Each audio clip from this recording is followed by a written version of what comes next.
in some instances, businesses will be very glad to talk to you about future opportunities. You're saving them time, you're saving them money, and if you know someone, you're going to come with a little stamp, a little guarantee. So it's music to their ears. They want that. So in a lot of instances, businesses are much more mature now about this sort of thing, but not all. So what was the techniques I used here in this particular call? Yeah, how did I do that? Every objection, every resistance I got, how did I respond? I understand, absolutely, I understand. Thank you very much, that's absolutely fine. Yes, I understand. So very positive responses all the time. Yeah, very, very positive. It's absolutely fine. They're well within their the position to have these policies around those things. That's absolutely fine. Yeah. So what did I continue to do? Look for alternatives. Look for alternatives, absolutely. Look for alternatives, any angle, any way I could. And at least he now said, put down that you phoned me twice. I'll do this, put my name down there. At least I've got a start. I'll come back next week, I'll try again. And the week after, and the week after. If I think that web development company has got something that I would like a piece of, I'm going to be after it. And this is what you can do. Create a little record for yourself. All the companies that you've called, all the people you've talked to, how many times you phoned, the comments, yeah? So, you might mention all the names and all the details or whatever it might be, so that you're keeping track of everything that you've actually done. And listen, if you're going to talk to recruiters, if you're going to network and call people, same sort of idea. Keep a little track. That's just a basic Excel spreadsheet. Keep a little track of what you're doing. So step one, make the call, get the contact, get whatever you can, as close as you possibly can, and then keep a record of it. Then, of course, you're going to send through your resume. You're going to send through a letter, not necessarily a cover letter or application letter because there's no job, but it's a letter of interest. So very similar, but you're just not saying I would like to apply for. You're just saying, as mentioned, I'm interested in future opportunities with your organisation. This is what I really like about your business. This is what I can bring. The middle piece, these are all the things I could bring to your organisation. And then the final paragraph. What would we say in the final paragraph of a letter like this? What sort of things would we say? Okay, so we might say yours sincerely at the end. Nice ending. Looking forward to hearing from you. And then our availability. And then your availability, absolutely, your phone number and your availability. Now, this is very lovely, but too lovely. We need to be much more proactive. And of course, if we're going to do step 3 of this model, what should we really be saying in this final paragraph? I'll call you. I'm going to call you. Absolutely. You will hear from me. You will hear from me. Yes. On Tuesday. I know where you live. I know where you live. And that's exactly it. As discussed, thank you very much for taking the time. Here's my phone number. I look forward to hearing from you. In the meantime, I will follow up with you next week to explore more about any future opportunities. And then, of course, next week comes along and you make that call. You get voicemail. Who loves voicemail? How do you leave a voicemail message in an instance like this? Let's say that you do get through to Steve or Michael's voicemail. Most people would say, oh, hi Steve, this is Jill here. I've just spoke with Endopal and he's mentioned that he sent my resume through to you. Here's my phone number, and if you could please call me back. He will call you back, absolutely. So why would you even leave a message that asks someone to phone you back when you know that they will not phone you back? Leave the opposite message. Yeah? Just saying, spoken with Endopal, I've sent you through my resume, I know you're busy, I'll try you again this afternoon. But just in case you have some time, here's my number. Now he's going to get that voicemail. That's when you have a private number. Yeah, and you were entitled to follow up. You sent your resume, you were asked to send through your resume, you were absolutely within your rights to follow up. Oh, so that's why all these recruiters have private numbers. Aha, very clever. It's exactly So you why. can't call them back. Because you can't call them back, and also so the client that they're pestering, because they will do this all the time too, the client can't block them either. Yeah. Now the mistake that you're making there is, that you don't have. If you don't know the recruiter's number, you don't have a relationship with them. If you don't have a relationship with the recruiter, you're wasting your time. All those hours you're phoning, you're going to be better off phoning your end pals and your husbands. much better. You might still get lots of rejection. I've had lots of people who say, I've got 15 rejections, and one guy said, I've got 15 rejections, and on 16th phone call, someone asked me to come in for an interview. That's the hidden job market. Yeah, they'll attend lots and lots of parties. Yeah?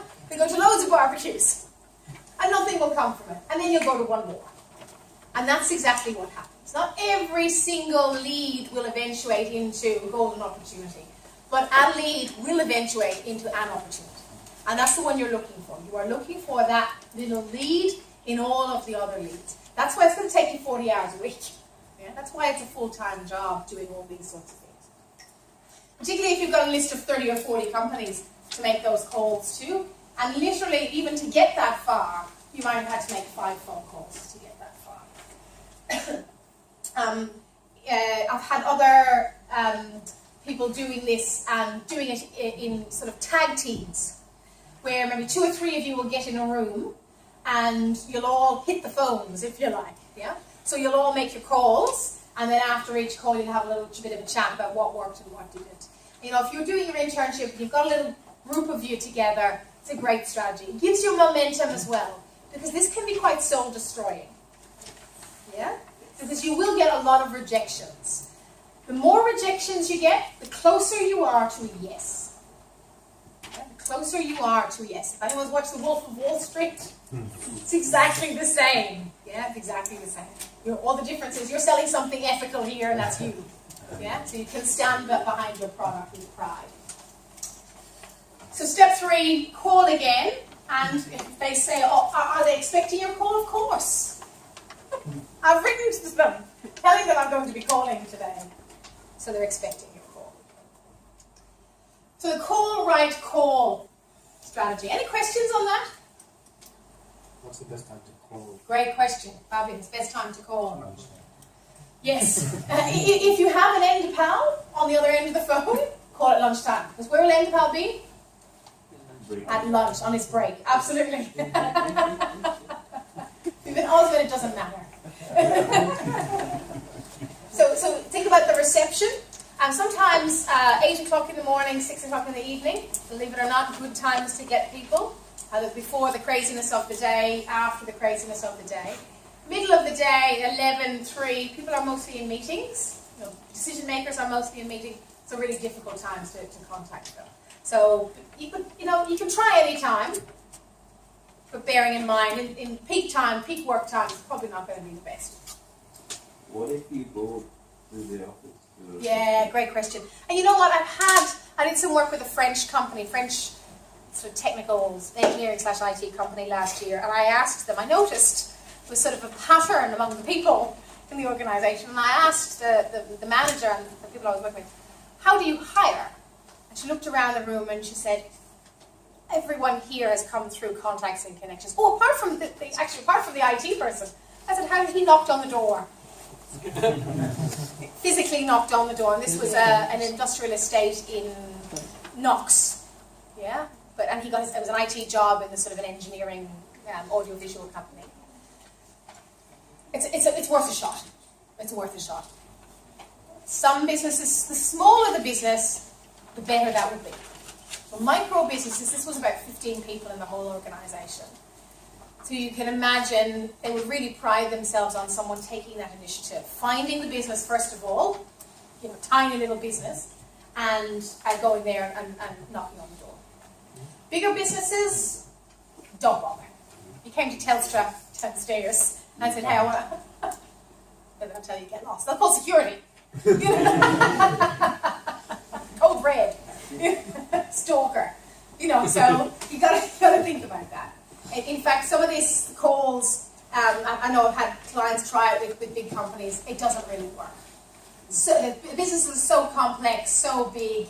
It's going to be all about who you know, and then you can phone up and say, listen, I want to talk to Michael. I got his name from such and such. Or try and get Michael's number from your lead or from your contact.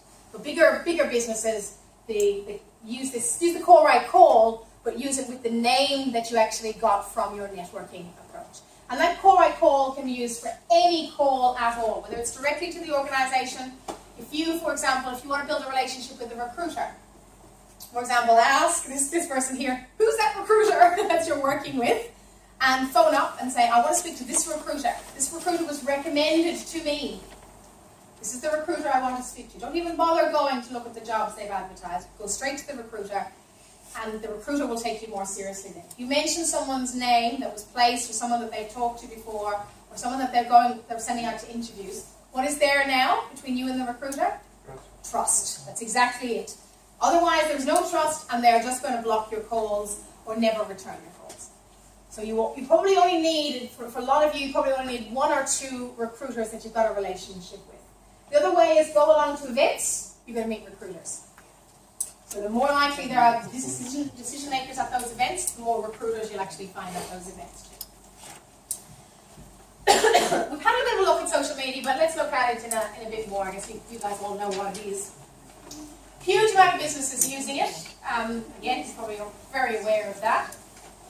LinkedIn in particular is one that's pretty obvious to use. It's sort of the business person's Facebook, if you like. When we actually look at it, this is where recruiters are now finding their candidates. 89% of recruiters have hired someone through LinkedIn, which makes us think 2 things. How good is our LinkedIn profile? And how strong is our online brand and our online presence? So you've got to have a good profile to start with, 100% complete profile, and you also have to be active and have a good, strong brand. Now you've already got the pages, the handout which is on Pulse, the Pulse pages.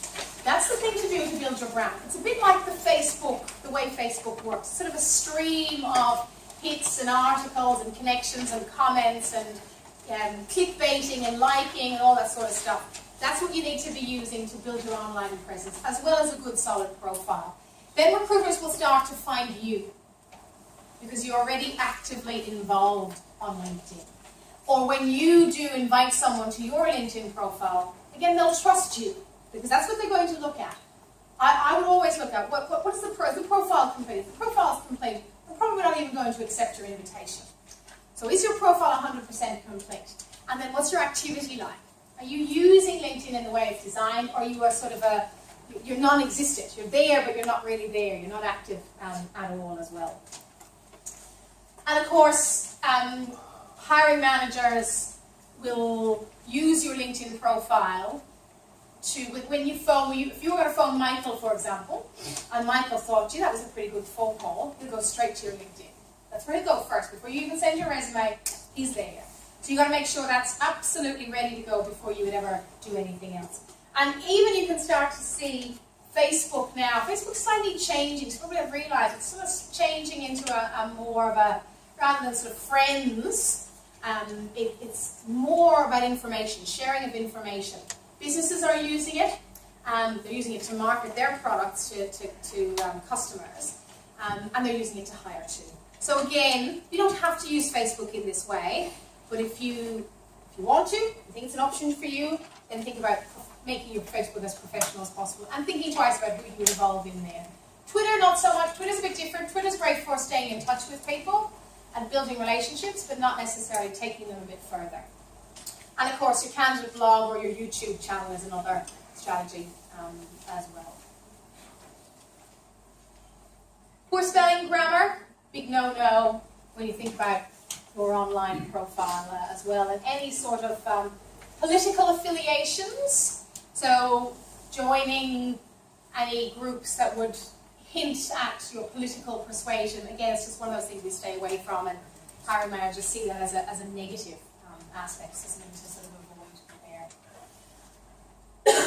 So let's have a bit of a look at your online profile. How many of you have a LinkedIn profile? Hands up. Keep your hands up if your profile is 100% complete. Good. Next time I ask that question, I want to see everyone's hand up. This is what you need to do. You probably know this already. There might be a barrier or two. So ask me any questions if you want to know how to actually get these. But you need to have a current position. Now, if you're doing your internship, brilliant. If you're doing your study, brilliant. If you're not, look at volunteering. Some sort of volunteering. If you're involved in Toastmasters, volunteer to host a Toastmaster session and put that on your LinkedIn profile. Yeah? Or you think about these associations, like your PMI, volunteer, help out, do something in that association. You can use it on your LinkedIn profile and you will meet a huge amount of more decision makers as well. So think about volunteering in a very strategic, professional way. You can volunteer anywhere, of course, but when you think about it from a hidden job market, the more strategic the better. You need to have a couple of past positions, but again, these could be part-time jobs. Profile summary, and you need to have at least 3 full recommendations. So not an endorsement, but a recommendation. What's the easiest way to get a recommendation? Give one. Give one. Yeah, network perhaps, and give other people recommendations. So I recommending 10 people that you know, and they could be people that you know from overseas, it doesn't matter. But it's career karma. Yes? You put it out there, you will reciprocate. Maybe not via the same person, but other people will recommend you. So you recommend as many people as you can, nice, and you'll see they'll give you examples. You can read what people have written. Even if you don't know their technical skills, you can still recommend people. And a nice professional photo, typically sort of head, shoulders sort of thing. Keywords. One thing that's very useful in your LinkedIn is to put your phone number and your email address in the summary at the very top. So make it really easy for someone to contact you. If you've got your YouTube channel, link it to your LinkedIn page. If you've got anything you've published, anything you've done, any online profiles of you, again, link it to your LinkedIn page as well to be able to get that. If you want to know things out, you can read those yourself too. Groups then. How do you feel about LinkedIn groups? How many of you are actively involved in LinkedIn groups? How many hours per week? Not many? What, 1? Less than 1? 1? Ramp it up to about 3. Yeah? So if you're going to be involved in groups and be a member of them, right, and LinkedIn will recommend you groups, then make sure you're actively involved in them. So you need to be doing something. And that could be liking things, commenting, asking questions, asking for advice, asking for suggestions, whatever it might be. And then the post pages, again, I've given you quite detailed instructions there so you can follow through. Great opportunity for you to follow some key people in the industry, see what they like, see what they follow, and then share. Share and put in some professional, useful comments about things. And again, that could be something technical, it could be something in terms of job seeking, career-wise, soft skills development, anything like that can be quite useful. And even start conversations on those as well. A great strategy as well. Notice some other things on groups too.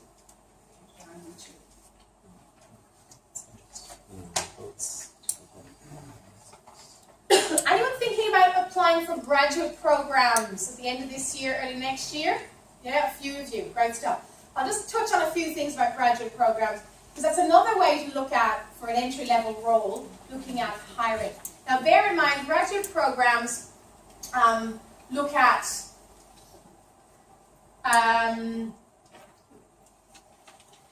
top performing students. Now we've had instances where, I had a couple of stories from ACS members where without a permanent visa, they get the internship. So that's absolutely possible. It's possible if you haven't done your internship or you're just finishing uni to be able to go straight into a graduate program. Bear in mind though, they prefer you with a graduate degree, not a postgraduate or master's degree. They prefer that you do that after with them, that you specialise with them after you've sort of found your niche in the business. And they're going to look for you the top performing students, both behaviourally and technically. So you can expect a raft of psychometric assessments and behavioural tests and perhaps even assessment centres and so on. A Companies will invest a lot of money, ANZ for example, Commonwealth Bank, Victorian Government, invest a lot of money in hiring IT graduates every year, and they want to return. They want to return. So they want to get you before the IBMs of the world would get you. Yeah? And they want to keep you as well. Postgraduates stay about 3 years. They'd like you to stay longer. Here's just a little bit of tips. So if you are going to go for assessment centres with graduate programs, some little tips. I do a lot of assessment of people in graduate programs. And the things we look at is, do you use someone else's name? Do you watch the time? So all these little subtle things that they're assessing you on when they give you a task to do. And how do you actually lead that group as a member of that group? So little things like that make a huge difference. You get some extra points for those sorts of things. So for example, let's say you were chatting away in your group and you noticed that Osman was very quiet. You would get extra points for saying, Osman, what do you think?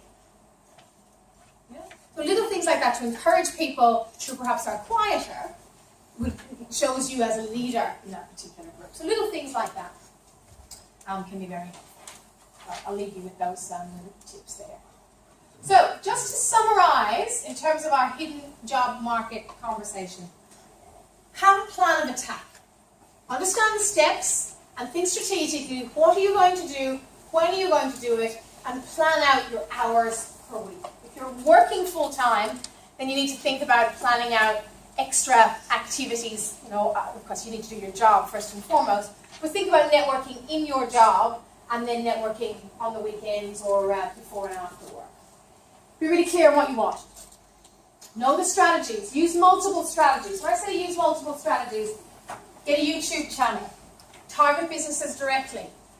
Volunteer. Network. Attend conferences and events. Use LinkedIn. Follow up organizations. Set yourself a goal of meeting X amount of people per week. Use the existing people you know, do things for them. So think about talking more to people, having more conversations. Now we're up to 10 strategies that we could possibly try. Put them all together, add in your job ads and a recruiter, and now you've got a holistic job-seeking strategy. And then modify. If something's not working, change it up and do something different. Final questions? How to find graduate programs? How to find them? Great question. Thank you. I actually have a little list here. I'm not sure what year it's from, but easiest thing to do is Google them. Seek.com. Here we go. This was career fairs. If you just Google career fairs 2017, it would be now. What you'll find is you'll find the career fairs, and then you'll find the big businesses will attend the career fairs at the unis, or these could be career fairs at conference centres and things like that. So all of the businesses will be there. Yes. So, but the other thing is, once you see the business, even if the career fair is over, some of them do take place this, June, July, getting ready. Even if the career fair is over, you'll still see the business that's looking for graduates. So it will still be on those sorts of websites. But mostly companies they want someone who is permanent residence or. Yeah, you're right. Because I have. However, I've had first stories people have shared with me. I had one person 2 years ago get a career job, graduate IT job with Coles, and she didn't have a permanent resident visa. Yeah. I have 3 calls and they're quite rejected in that. Yeah. Because I'm Yeah. And that's the thing. Some businesses will do it, some won't. Because they spend like in 3 months probably they spend like a lot of money to train people, and that's why they said like if you go back you will not have money, and you want someone But money. Chan, I've been here 16 years. I could go back. But It's very like narrow-minded. Loyal, like so But the that's- loyalty does depends. So don't waste your time. Yeah. There's plenty of other fish in the sea. Yeah. Any other questions? Thank you. Startup companies, depends if they're ASX listed. If they might be ASX listed, so that would be one option. And I would just be going and Googling startup companies. Yeah, intentional. Question. So this goes I'm going to wrap up now. Just one sec. If you approach it just to the visitors, Yes. and you say you need to Yes. is it good to be impacted? Yes. Well, I'll still thank them. Thank them and ask them, what other clients might you have? Just to see. Because it might just be that you're not a good fit for that particular client. So I'm interested. I'll answer any of your questions. Just come and see me afterwards if you've got any specific questions, because it's a bit late. But I just want to ask a couple of you one question. I want you all to think about this question, and I'm going to ask a few of you to share. What are you going to do next? What are you going to do next? From what you've learned tonight, what are you going to put into practice? I'll choose Pulse. Yes, Pulse, great stuff.